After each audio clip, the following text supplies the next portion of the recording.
The video you're about to watch is presented to you by God Ministries from one of our spirit schools ministered by Gustav Le Roux. Enjoy and please subscribe. Thank you. Father, we just want to go deep tonight. Deep into your heart, deep into the kingdom of heaven. Father, we seek revelation and insight. Father, we want relationship and deep, deep intimacy, Lord, where we soak on you, we eat of you, we drink of you. But Father, more than what we've ever had before, because if this year is the year of manifestation, Father, a year of just bringing honor to all that you're pouring into your sons and all that you're pouring into your daughters, Father, as we begin to expose the glory and the power and the fire of Yahweh into the earth, to those who don't know you, for those, Father, who is just longing for the pure, real glory. Father, I pray that tonight we will begin to see the manifestations, Father. There will be the fullness of your glory revealed in the hearts and the lives of everyone in this room, Father. We will also in the same breath begin to understand that it will not be the same as what it was, Father. You are bringing something into the nation, that you are bringing something into the hearts of your sons and your daughters that has never been seen, that has never been experienced, Father, that we will begin to operate in the original intake that you've had for your sons and daughters, Father, where it's more than what we can ever begin to fathom, more than what we can even begin to think in our natural capacity. So our spirit being has to be in such a place where it literally overtakes soul and body, Lord. And I pray that tonight, as you begin to open our hearts, as you begin to show us who we are, Father, as we are reminded of what we've done over the last year, and you begin to open up our fullness, Father. You open up the fullness of your glory in us, and the doors that has been shut and the gates that has been shut is opened, Father, and we begin to rise up as sons and daughters, that we begin to rise up as kings in the earth, Father. We begin to rise up as priests and oracles, Father. Begin to understand that what we speak is the heart and the word of Yahweh. Father, you have ordained us in this year to go do what needs to be done.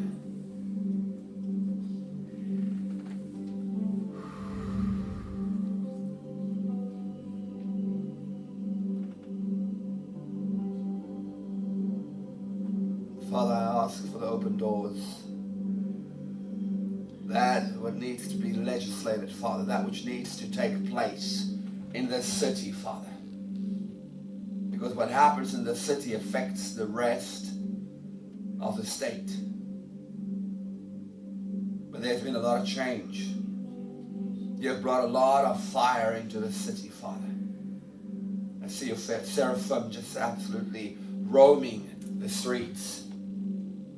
Glorify your name, Lord. As we step deeper into your river, deeper into that river of life, river of fire, river of glory, we begin to walk in the dimensions that you've called us to walk in, and we see the fullness of your Spirit.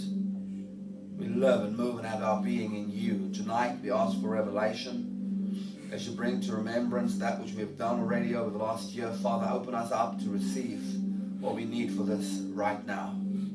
We love you, we praise you. In the name of Yeshua.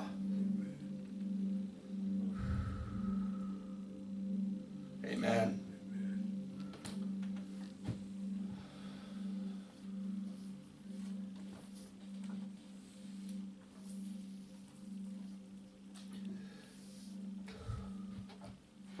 How are you guys doing? Good. That's good to know. I'm excited. In my heart, I think something exciting happened just now in the spirit. I want to remind you guys that you are, as a spirit being, you're free to do what you are legislated to do. You know, the Father in your time of soaking, the idea behind walking with the seven spirits, the idea behind soaking in Him, eating of Him, drinking of Him, the idea behind soaking in the Word, the idea of your destiny scroll and who you are is for your faith to be activated, for you as a son of God, a son of the Most High God, to work and to operate in the earth with one that has dominion. You know, and one that has dominion does not take any form of rubbish from the enemy. You know, the enemy has no right. And when we walk in the earth, I want to remind you there's different dimensions within dimensions. Now, I say that and you're looking at me with a tone of voice, But I've said it before, you got the spirit realm that is connected to the kingdom of heaven. That's the place where we live and move and have our being. That's that kingdom where the Father desires his sons and daughters to operate from. And from that kingdom we bring what we legislate into the earth. Now the earth is another kingdom that we have dominion over. And in the earth there is another realm where the enemy walks to and fro seeking who he may devour. Because many of God's sons and daughters still occupy via our spirit beings in this realm. And when we operate in this realm, that's when now I've never said, I might have said it, but I never kind of meant it that way. When I bind Satan, it's not an unbiblical act. You know, when we come against him and we war against him, that's not unbiblical, but there's a better way. Right. Okay, so when I come in my own strength and I'm not dealing with things legally, I open a doorway because I'm in a realm where he walks to and fro seeking who he may devour. And if I'm in a realm where he may devour me, if I'm at a place in my life where there's doors open and he has right away and he can come in, he will bring destruction. Yeah. But when the sons and the daughters starts walking in the spirit, in the fullness of what the glory and the fire of the Father brings us, we have an authority to see what's never been seen. Once it's been seen and exposed, we can deal with it. Yeah, yeah. Now we've spoken about some things that we've dealt with. I remember sharing with you guys that I was in the church right in the center of what do you call that church, St. Louis or something, in New Orleans. St. Louis Cathedral. Yeah. Is it that one? Yeah. And as I was inside there, there was like a massive porthole of the demonic. There was a throne, and on top of the throne there was a massive giant, very aggressive, very violent, full of scars, yet very kingly, had rights. I could see in the spirit that he had authority to do much things. And he had, to such an extent, he was a power that allowed certain things into the gates because the sons and the daughters hasn't occupied it. Very, very demonic, with lots of different demigods operating from there. And out of that, there was excessive demonic influence and power that's coming in and out, doing what it wants because it occupied the gate. And then via the Spirit, we dealt with it. And I remember, I didn't quite share this, but I remember cutting open his belly after the angelic dealt with it. And out of it came many, many gold and rubies and diamonds. Those are precious, precious things that the enemy has traded with from the sons and daughters of the Most High. I remember dealing with that, and much changed. And while I was in the Spirit now, I was walking with my spirit being through Bourbon Street. But as I came around the corner to enter into Bourbon Street, I literally bumped into a dragon that occupied the entire street. And it kind of freaked me out, but immediately I went into the court of war and I had some strategy while speaking to might. And in that time I remember going back with angelic beings and dealing with that angel, and out of his belly came the exact same thing. But as I then started walking through the streets, now any of you have been in that street, it's really an exciting street. If you're not really close to God, you will get a twitch in your download because there's naked women in the side and there's all kinds of flashings and all kinds of weird things happening. And it's really, I guess it's not the place for a Christian to walk and to have it be entertained, because you can really get tempted to do all kinds of stupid things. But as I'm walking down the street, I literally see every demonic force that has operated there running for their lives. Now, I really believe that the Father in this time of legislation was going to bring the fullness of His glory into the earth through the sons and the daughters. That's me and you. I'm not talking about the Christians, the church. I'm talking about the sold out sons and daughters. Now, I know that sounds terrible, but I've explained myself to you before. It is not everybody is sons and not everybody is daughters. Although everybody is sons and everybody is daughters and everybody is kings and everybody, it's the Father's desire for everyone to get to that place. But in reality, everybody has not gone to that extent in their faith. There's a lack of revelation, a lack of teaching, or just a lack of passion and desire. But the desire of the Father for us is to be propelled into that place, so that wherever you put your foot, that place belongs to you. Because I remind you that the enemy has taken from us, and so because we haven't occupied that space, he's taken it.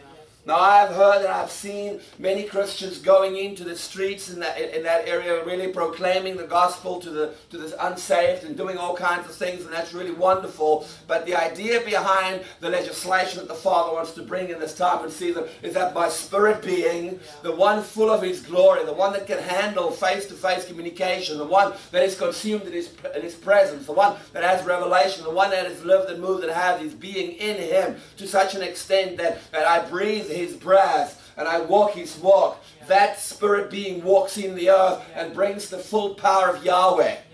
And I believe that as we start doing it in the Spirit, because although we go in and we scream and we shout and we think the louder we scream, the more powerful our warfare is, but in essence you're in the wrong realm. Because the enemy still hasn't been seen. He's been hurt because we can see his actions in the actions of those around us, and the perversion and the adultery that's going on. But when you're in the Spirit, Satan cannot see you. So when I walked into that dragon and had the ability to look at him, know what he was doing, and immediately knew that it needs to be dealt with, because there's a gate that's being occupied. There's a mountain that's being occupied by the demonic that is stopping certain things from coming into the city. Now we've dealt with the power, but there's still principalities. Now I believe this dragon was a principality, and I believe there's some others out there that we need to deal with. And as we start dealing with these dragons and these giants that's occupying gates and doors that's supposed to be handled and legislated by the sons of Yahweh, as we start taking back what's ours, we will see how the gates of heaven starts getting poured into the city of Louisiana, the city of New Orleans. Exciting, isn't it? Now there's of course much more to just what I spoke now. But the idea behind it is that we begin to see that we are not just here to come to church on a Tuesday and a Wednesday and a Thursday and a Friday and a Saturday and a Sunday and whenever else you go to church. I know there's a Monday meeting as well. So it's not about that. It's about what you do in the Spirit. Now, of course, the idea behind the whole Spirit thing is that my soul and my body gets affected with everything that my Spirit's doing. Because our Father's desire for us is to be glorified in His fullness today. Walking in the earth as glorified beings. So what we've been trying to do for the last couple of weeks, 2 weeks, is go through the whole of last year's teachings. Now I'm trying to do it as quick as possible, but in the same breath I don't want to rush. I want to kind of stay on specific topics as long as I can. And we haven't discussed this yet. I might have mentioned it, but the idea is not this week, maybe not next week, but the week after that, if we can maybe do an all-day spirit school on a Saturday, if that's possible. We'll just go through some dates and see when we can do it. But the idea is that after we've gone through the whole of last year, that you guys pick 2 or 3, maybe 4 messages that you want to hear again, that we can ask questions and we can go into, and we can get a greater revelation regarding what you really, really need. And I am going to go over the mobile courts again. And so that will be definitely one of the teachings that I want to do, and you guys can choose maybe 2 or 3 other teachings that we'll be focusing on. But the idea is that we get as much out of these all-day spirit schools as possible. Because I've seen that they can really bring in a dimension of insight when the questions are answered, and it's just small little things that we need shifted. So when it's shifted in the right position, it all of a sudden bring great revelation to us. Okay, so we did some of the Joshua and Caleb generation last year. Now, I don't want to go too much into it because it was a very, very, very long series. All right? And there's just so much that we can go into. And it's just a church, a people, a generation, a dimension of the Father wanting to bring it into that which we just haven't had.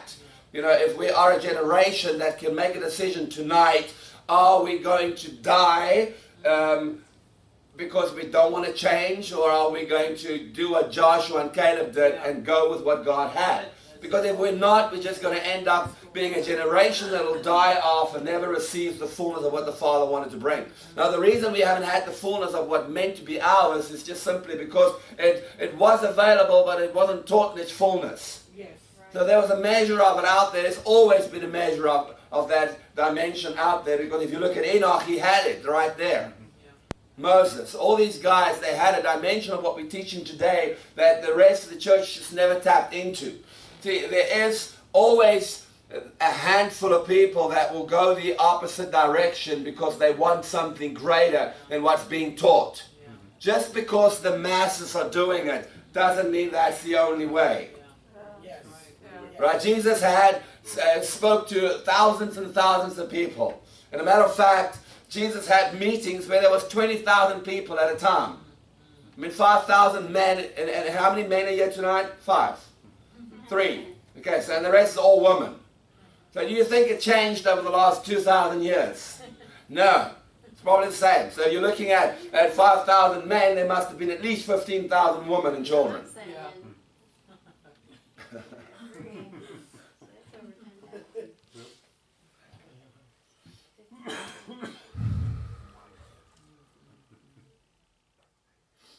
So I believe that we need to begin to understand that unless we change our perception of what was of the old, we are not going to have the ability to enter into the new.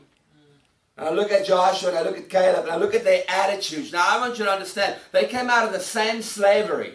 They came out of the same 400 years of slavery, the same mentality. Matter of fact, they were born into it. So that's all they knew. And their parents were all born into it. Because what? When all this took place, Joshua was 40 years old. And they've been there for 400 years. So it's just been a generation of understanding the old. There was I have an understanding of my God. I know who Abraham and Jacob and all these guys were, because although it was a teaching came down the bloodline, it never really had full impact. All they saw was the Egyptians murdering and killing the Israelites. That's the mindset they have. So now they set free and they're looking at these giants. And everyone else is saying, this is ridiculous. We are like grasshoppers in their sight. And you have Joshua and Caleb looking at the exact same thing with a whole different perspective. Why? Because they were those that would turn and go deeper than everyone else. You know, many years ago, a lady gave me a prophecy, and I kind of, as I received the prophecy, I got very excited, but in the same breath, I think to myself, oh my goodness. I don't really want that, because although in the same breath, that's exactly my life. Because it basically said that I will be going the exact opposite way than everyone else. And I will be going up when everyone else is coming down. And when everybody has reached their top, I will be the one going even higher. Now, I believe I'm not the only one, thank you, Jesus. But I also want you to understand that there is a people. That's why I say there's a church and there's an ecclesia. Now, we all understand that it's the same thing. But the ecclesia is the government. The ecclesia is the ones that operate in full dominion over the earth. The ones that walk glorified. We are the ones that say yes. Now, there's the church that just does the mundane thing. They go to church on Sunday. When they pray, they go on their knees, put their hands together. They read the Bible a little bit here, but they don't have any concept of entering in. They speak to Yahweh. They've got a great relationship. They see great miracles. They operate in the gifts, and there's some phenomenal power operating out of their meetings, and there's great things happening. But that's become our focus. Now, I'm not saying there's anything wrong with any of these things, because of course there's not. It's great. It's wonderful. That's what we want. Because that's what the world craves. They want to see the supernatural power of Yahweh. Okay, but there has to be another dimension that we can step into. I was listening to a friend of mine speaking about finances and the desire to have more income and you know how the church needs to be able to have more funds available. And I was beginning to release some things that I've seen in the Spirit. And I believe that the Father's desire for us is to begin to understand that we don't have to depend on the earth, on what is available in the earth, because the funds and the currency that we have in the earth cannot be compared to what's available in the kingdom of heaven. And the fact that we need to understand that the desire of the Father is for us to legislate the kingdom of heaven into the earth. You know, if God, Yeshua says to his disciples, now I need you to understand something about Jesus. Jesus was not a Mickey Mouse. And he was not just some Christian guy or some weird guy that had a relationship with God that thought he was going to go and disciple people. He was a fully fledged rabbi. And of course, when he has meetings, there's 5,000 people that comes to his meeting. That's just some of his meetings. Some had even more. If you listen to the Gospels, you begin to understand that there was thousands and thousands and thousands and thousands of people that came to this rabbi because he was phenomenal. He was different than any of the other rabbis. Now I need to remind you quickly about a thing called teruma. Teruma is what happens, the people pay a teruma to their rabbi. It's a 1/40th of a day's wages. So if I have $100, it'll be about $3. Am I right? $250, maybe $280, whatever. But it'll be around about there. And all those funds go to Yeshua. That kind of freaks you out a little bit, because if you just look at 5,000 people doing that every day, then you have a fluctuation of funds coming in that we can't even begin to perceive. Now on that amount of money, he has to pay taxes and temple taxes. So he says this to his disciples, now it's millions of dollars. We don't understand it because we were taught all our lives that he was poor. Right? I don't know how we understand that, because the Bible even tells us that his cloak was worth a year's wages. Not what you earn in a year, but the average wage is about $45,000, I think. $45,000. Right? In South Africa, it will be about 100,000 rand. Maybe less. But that's a lot of money for one shirt or one dress or whatever he was wearing. I don't want to say dress because that brings a glitch to my download, but his jean and t-shirt was worth $45,000. And then of course, he says to his disciples, well, you know what, we need all this stuff, and I have an accountant dealing with all our funds, but why don't you go catch a fish, and then that which comes out of his belly, pay out our taxes with it. What? I'll become a fisherman if that can happen. Because the Father's desire for us is to understand that which we need has already been supplied. And a matter of fact, what we need goes beyond where we're at, because where we're at is a perception of a worldly governance. But the Father has a whole different dimension of funds and finances. I mean, let's think about it. He says, let us create man, and there's man. Let us create birds of the air, and there's birds of the air. It says certain things, and so there is. And he's given us all that exact same ability. Legislation is saying something that's not there and speaking it into being. I'll remind you that Justin Abraham was sitting next to a gentleman at a conference, and the Father says to him, give him $100. And he's like, okay, fine. He takes out the money out of his wallet, and there's only 90. And he says, Lord, there's only $90. And the Lord says to him, well, I need you to give him 100. And he's like, well, I don't have 100. And there's a $10 appearing in his hand. A lady and her husband gets a prophecy that they have to go to Canada. And they're in doubt regarding it, but the Father keeps reminding them that it's a good idea for them to go. And so the very last straw, they are at a conference, and people come up to them and start prophesying and saying that you will be going to Canada. And as he's prophesying, a $20 Canadian dollar thingy-majiggy appears in their hand. And this is current. I mean, my spiritual father has told us testimonies where they were busy praying for people for funds, and their pockets will start rising as money appear in their pockets. Yes. I remember a guy called, I think it's Charlie Shamp. I'm not too sure. I believe I could be right, but he's in South Africa, and they're busy talking about the funds that the Father wants to release. And he says to the guys, take your cell phone, go into your account, and we're going to release a prayer into what I think the Father wants to do. And while he's busy praying, people started jumping up in the crowd saying, money is appearing in my account.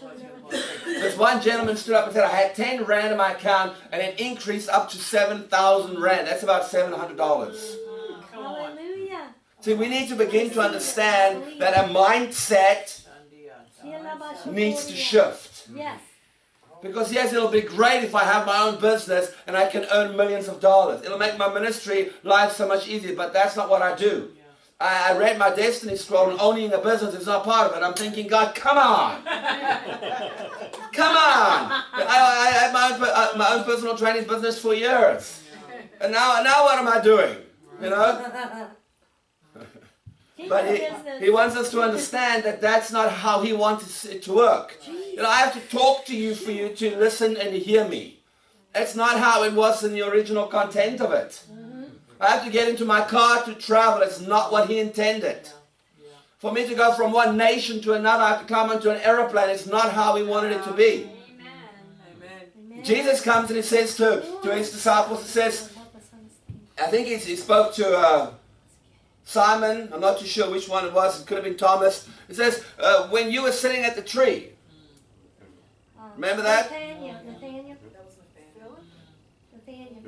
the fig tree. Where did He see Him? How did He see Him? The Spirit. Then He's busy preaching, and the Pharisees are thinking things. Jesus. And He says, you're thinking this and this and this and this. Yes. See, His desire for us is to begin to understand that Joshua and Caleb had a whole different perception. Yes. And as a matter of fact, the way they perceived things wasn't natural. It wasn't normal for them to look at things like they were, because they came out of a place in their lives where they couldn't see it this way. It had to have come out of intimacy with the Father. Joshua, when Moses goes into the mountain of the Lord and he spends 40 days there, as you realize and understand, Joshua went in there with him. He never came back. Jesus. He spent more time there than than Moses ever did. Because he had a dimension of intimacy, a dimension of wanting to spend more time with the Father. Way more than that anyone could ever really perceive or understand. That's why he achieved so much more. That's why he could look at the giants and say, well, they're going to fall. It's a mindset. And I believe the Father wants us to get to that place. Caleb, at the age of 80, he said, I want my mountain. I remember you promised me some stuff. And I want it. I feel stronger today at 80 than what I did when I was 40. Yes. How many would you like to say that? Yes. You know, I can say it because I am 40. I can say I'm stronger now than what I was when I was 20. I'll take it. Because at 20 I was a strong smell. When at 40 the smell's not so bad. But I'm much stronger physically than what I've ever been. And I believe that as we engage and as we go deeper, it has to shift. I don't have to get older. Amen. Now I can say that until I turn blue in my face, but how many do you understand? Eventually I'm going to get older, less something changes in me. Yes, that's right. Because you believe, and what you believe you receive. And we might not see it like that, because in the same breath I can't say, well, I don't believe in God, so that means there is no God. It doesn't work like that. You know, when you believe in something that's true, when you believe in something that has substance, then what you put into it is what you get out of it. Yes. And as we start looking at the attitude of Joshua, as we start looking at the attitude of Caleb, we begin to see that there's a generation the Father is raising up that's going to do things that we have never expected to do. There's a generation of people that won't die. There's a generation of people, and we're not going to die because He's going to come before the time. That's right. We're not going to die because we're going to be glorified. We're going to be entering in and out of heaven as we will, physically. And there's people already doing it today. His desire for us is to run with the full transformation that's made available. And we can go right back to the idea of Yeshua on the cross, dying, His blood shed for us, and now being able to be clothed back into the fullness of the light, being able to understand that as I accept Him, I begin to walk in a restoration that brings me right back to the very beginning of who I am. That's not a human being. The very original me is a spirit being, and His desire for me is to operate out of that dimension once again, and to begin to understand that that's who I am. That's why my soul and my body has to be subject to the fullness of my spirit, as my spirit walks in the kingdom of heaven, having the ability to bring revelation and insight and understanding, that which I agreed to before I was sent into my parents' womb, or my mother's womb, that I need to bring to my soul, because my soul doesn't understand. My soul still thinks I'm crazy. There's too many soulish Christians on this planet. Oh my God. Let me tell you something. The average Christian has 99% flesh and 1% spirit. And I know it sounds really, oh, that's terrible. But no, you can still do a lot with your soul and your flesh. Because in my soul and my flesh days, I was born again, spirit-filled, raised the dead 3 times. Seen great miracles, done great things in the kingdom of heaven. Because the gifts doesn't need where the Father wants to take us. If I've given you a gift, I can use that gift and do whatever I need to with it. Matter of fact, once I've gotten a gift, I can go into the world and use that gift. But when I start living in the Spirit, when I start living out a revelation of who I am as a spirit being and bringing that revelation into my soul and into my body, it affects my body to such an extent that it joins up with what my soul and my spirit is walking in. That's when all of a sudden you wake up healed. All of a sudden you look at your glasses and you're like, if I put them on, I can't see. If I take them off, I can see. What's going on here? Oh, no one even laid hands on you? You know, no one laid hands on me for asthma. But yes, people prayed for me, but there was never ever any results. But as I started going into the kingdom of heaven, the revelation that hit my body as my soul understood was healing. Because there has to be a transformation. It's a transformation in revelation through what the Holy Spirit brings as I engage with the kingdom of heaven as my spirit being. But I have to bring division between my soul and my spirit so that my spirit can have the full measure of what the spirit life brings. You guys okay?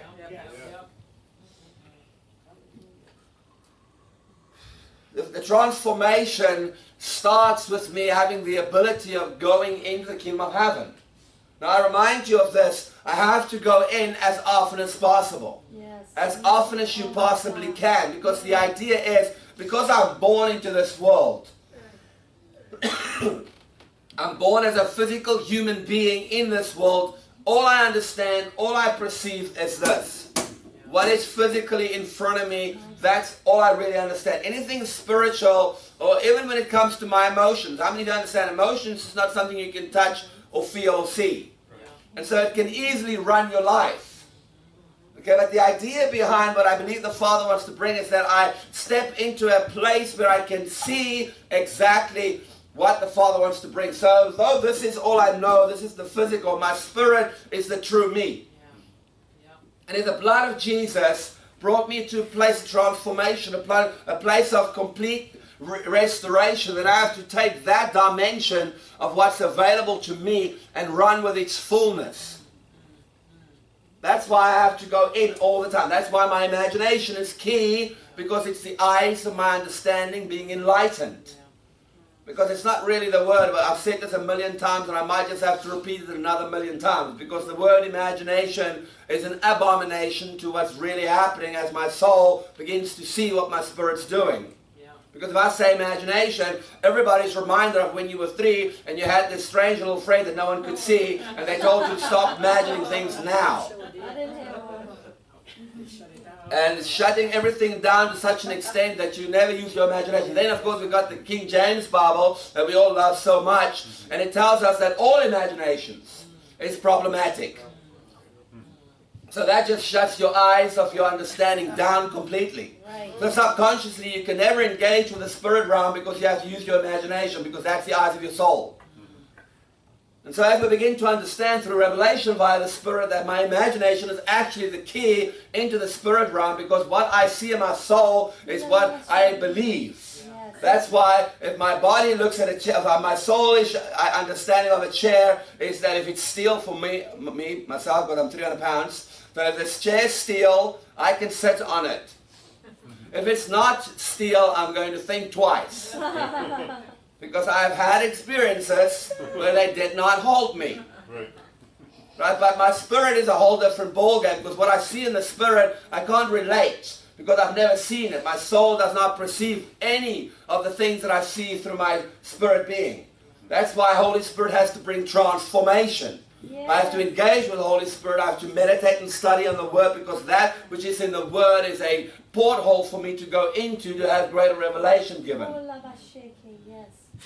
Transformation. Now the idea, of course, of not just going into the kingdom of heaven, the idea of being in the heavens is to walk with all created creatures that the Father has given us to engage with. The angelic, the 7 spirits, the 24 elders, By the way, I'm not going to go into it right now, but the 24 elders is the 24 laws. You have 24 laws in Jerusalem, 24 laws in Zion, and as you engage these laws, you begin to step into what every one of the elders represent. They each have a different name.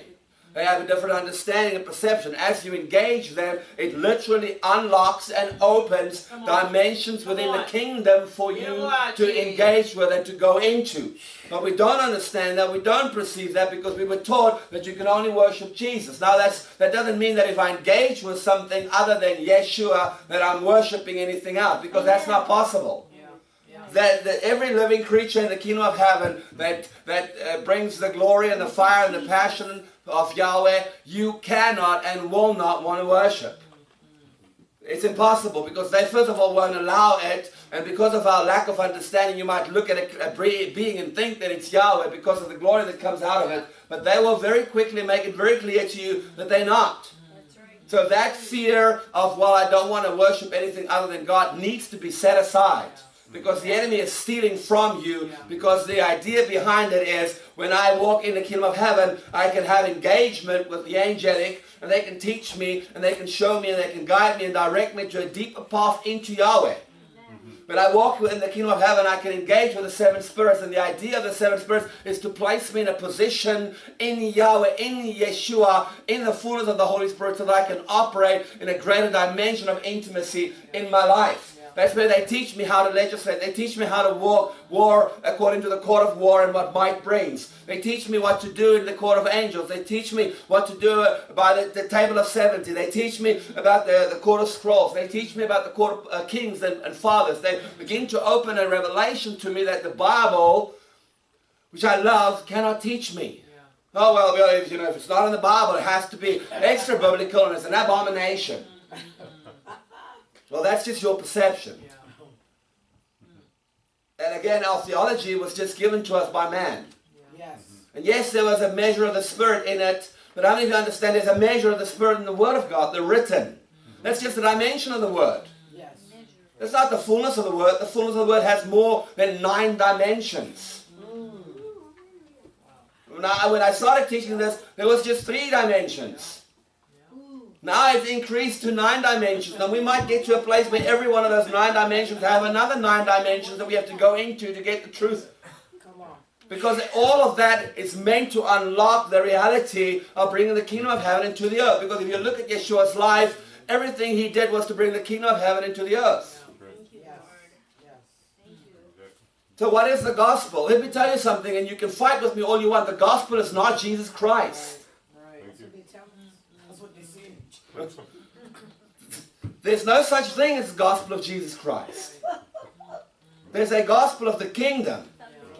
And Jesus is the foundation. And if you want to build the kingdom in the earth, you can't do anything without the foundation. But at the moment, we only have a foundation. As a matter of fact, the entire earth is full of foundation. There's nothing built on top of it. So now that we have the foundation, let's go beyond the foundation. Now, I can't go beyond the foundation and forget about the foundation. It's impossible. Because everything I put on the foundation reminds me of the foundation. So Jesus will never be neglected in any way, fashion, or form if we start building on the foundation. As a matter of fact, we will constantly be reminded of Him, eating Him, and drinking of Him. The idea of living in the kingdom of heaven is to eat, to live and move and have your being in the rivers that's made available. You remember those teachings? We have the river of life, the river of glory, the river of fire. And each of them, I believe, brings a different aspect of the fullness of what the Father wants to bring. If you look at Yeshua, He makes a promise and He says, I came to give you life and to give you life more abundantly. It's a life that was never placed on the earth. It's a life that no one that's ever been on the earth has ever lived in its fullness. As a matter of fact, it's called the Zoe life. The word Zoe is a Greek word, and it means God's type of life. So we have had measures of men and women of God living a God type of life. And then, of course, we have Enoch, that we only have a very limited resources for understanding about. But he, I believe, lived a full Zoe life. And so I believe the Father, as we engage in the river of life, as we begin to understand in the kingdom of heaven what it means to live a God life, in the earth. It opens up a doorway in my understanding of who I am as I walk the earth. Every step I take dominion back from the enemy. I need to understand, if I can stretch my spirit to such an extent that it overshadows the earth, I don't have to walk. I overshadow the earth once and everything in my heart's mine. Because if I only take what is mine by the footsteps I take, I mean, if you may know, I can't do much. First of all, Americans don't walk anywhere. The most depressing thing for me coming to America was walking in the streets and everybody's like, what is he doing? He's walking. What's wrong with that guy? He's walking in the streets. In Africa, South Africa, everyone walks. Right. Never mind walk. Cape Town is the barefoot capital of the world. And if people just walk barefoot everywhere, and hardly anyone has shoes on, well, not true. I mean, I don't think I can do that. My feet's so soft, I can't even walk barefoot in the house. You wouldn't want to because there's Lego and there's all kinds of stuff all over the floor. You don't want to try it. Lego demons.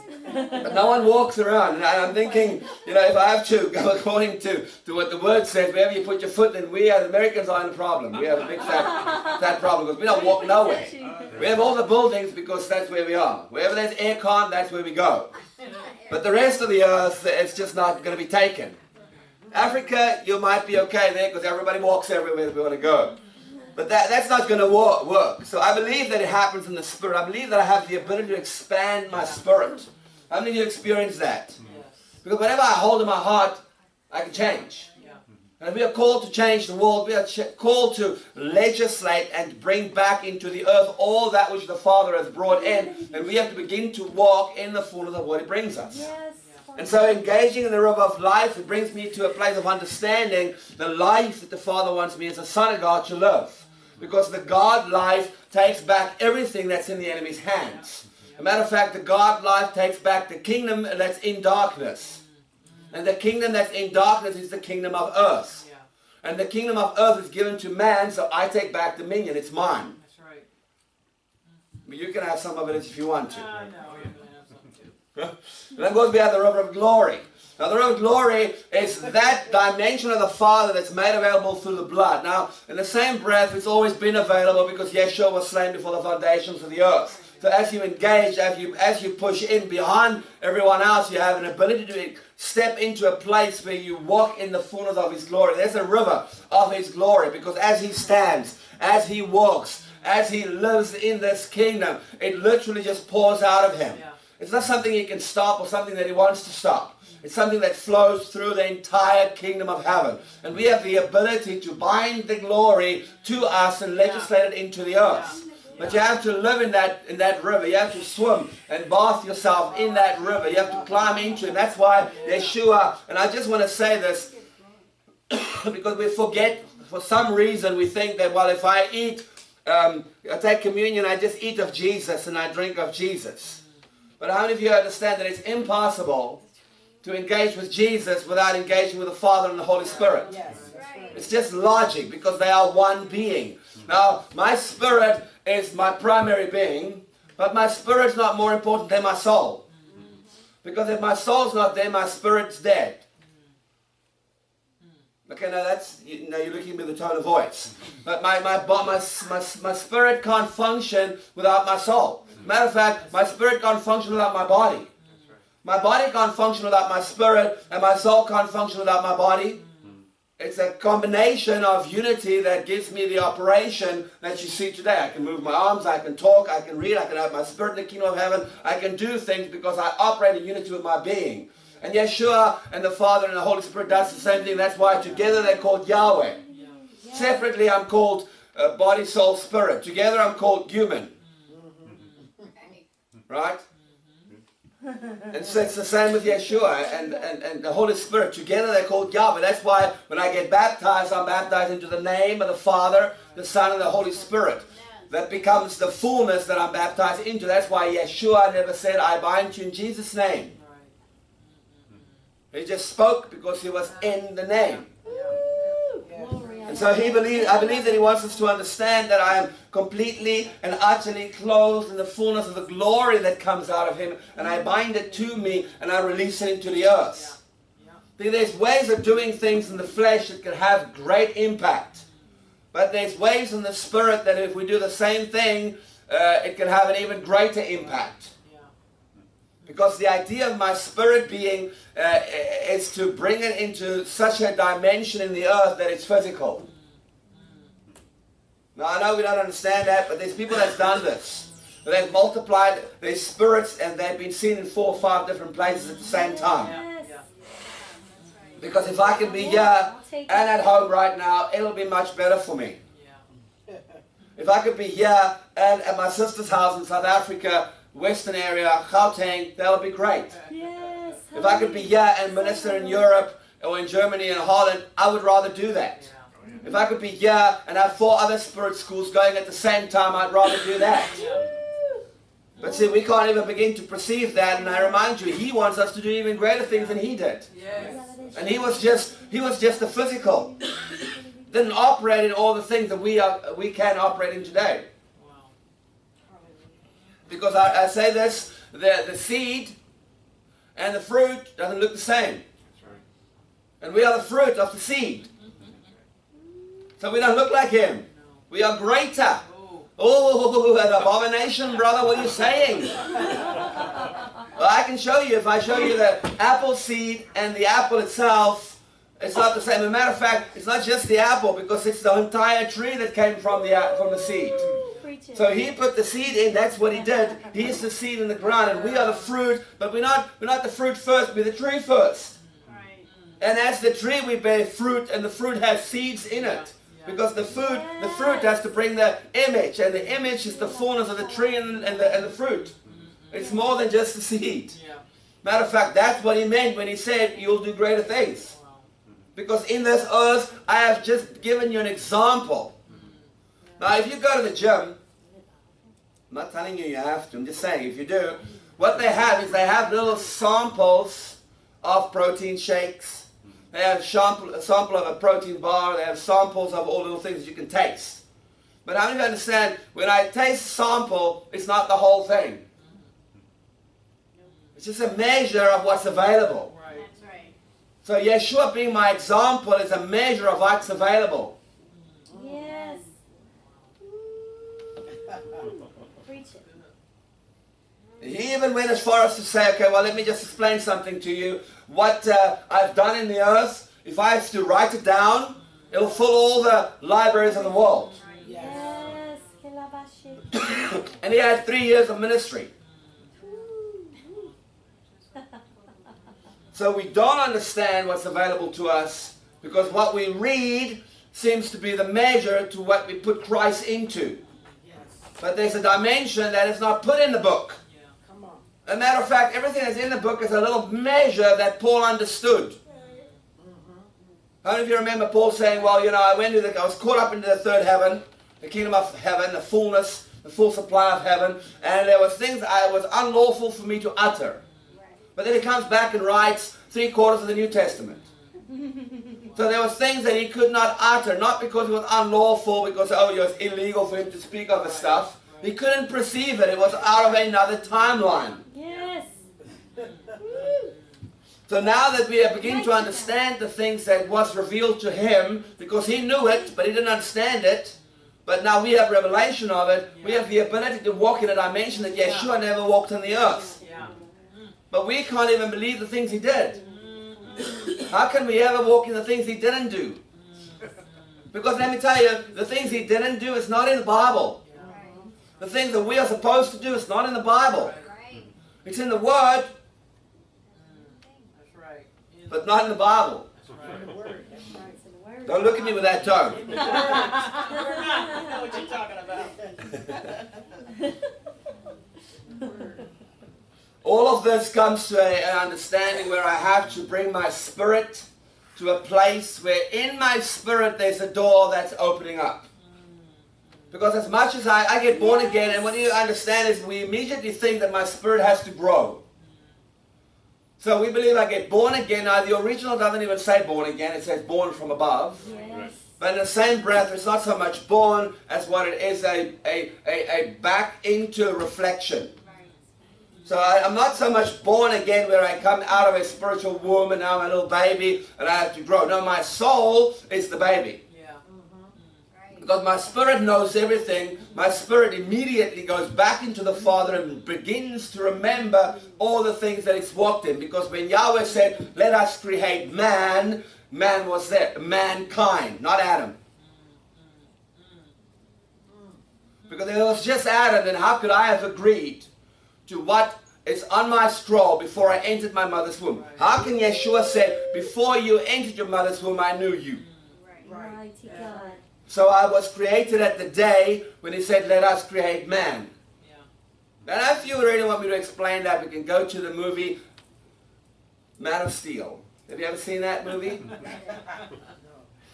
Right, so his parents are fearful for what's happening, and what they do as the leaders or as one with authority, they go in and they take the entire population, unborn population, and they place it inside of him. I believe when he said man or Adam, that's what it means, mankind. So we need to understand that the Father's desire for me is to have my spirit door open so that between what I experience in the kingdom of heaven, I can pour into my soul so my soul knows what's going on. Because my soul is the one with the glitch and the download. My spirit is the one that has great revelation and great insight and wants to bring us to a place of understanding. Yes. My spirit is the one that needs to receive the riches in the kingdom of heaven.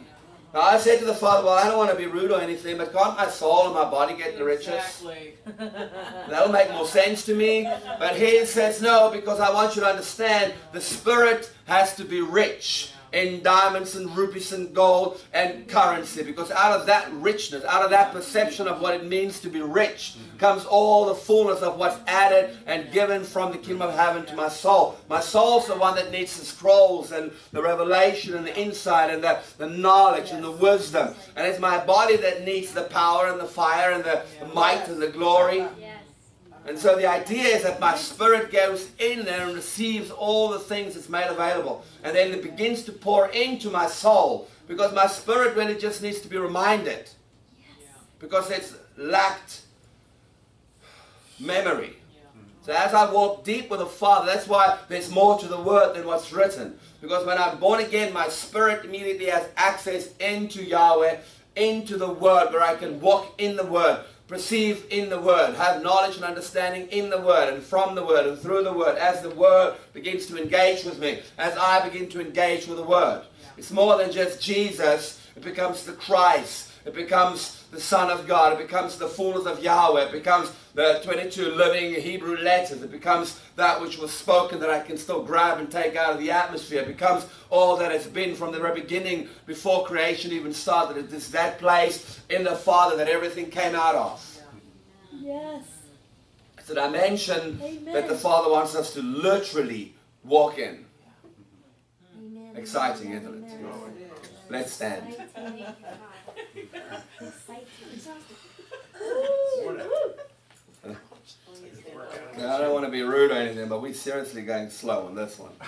We are. And I have to blame you guys for it. We're pulling it up. I don't remember not half the stuff you said the first time. Yeshua. Oh. Okay, wonderful. Father, we just love you and praise you. And we thank you that we are the Joshua Caleb generation. Father, we are a people that will step in, that will go deeper, that will experience everything you have, that will walk in the realms of the kingdoms that is made available, Father. And we'll do it with revelation. We'll do it with understanding. I thank you, Father, that the transformation that needs to take place in our life is busy taking place as we speak, Father. The transformation that we need, growing into you, becoming like you, walking in your glory and your fullness, Father, walking in the earth, legislating everything from the kingdom of heaven into the earth with the power and glory that comes with intimacy with you. Father, we thank you for that. We thank you that we can, in this time of living in the kingdom of heaven, swim and be baptized and drink and eat of the river of life, the river of glory, the river of fire. Father, thank you that you're engaging us into all these things, Father, where we walk a dimension of holiness that goes behind our religious perception of holiness, which is not smoking, not drinking, not sleeping around, Father, but walking the earth with a pure heart, a heart that is not blackened by perception, not blackened by being born into a dimension and revelation of sin, Father, but we are clean and pure because of who you are in us and what we are clothed in. I pray, Father, that we will begin to understand that the doors of our spirit being has to open as we engage and engage and engage and engage and go deeper and deeper and deeper and deeper into your kingdom, as we absolutely soak ourselves in you day and night, Father, pushing in to everything that you have made available. Father, we love you, we praise you. And I thank you for the sons and daughters in this night. Father, I thank you for the man and woman in this room that is faithful to you, that runs after you behind everything else, Father, that open up their hearts and say, yes, that's what I want, that's what I run into, and I don't want anything less. I pray, Father, for great blessing. I pray for great increase. I pray and ask, Father, that you'll absolutely propel everyone in this room into a deeper, more intimate dimension of who you are and what you want us to operate with. Father, we love you, we praise you, we thank you. In the name of Yeshua. Amen.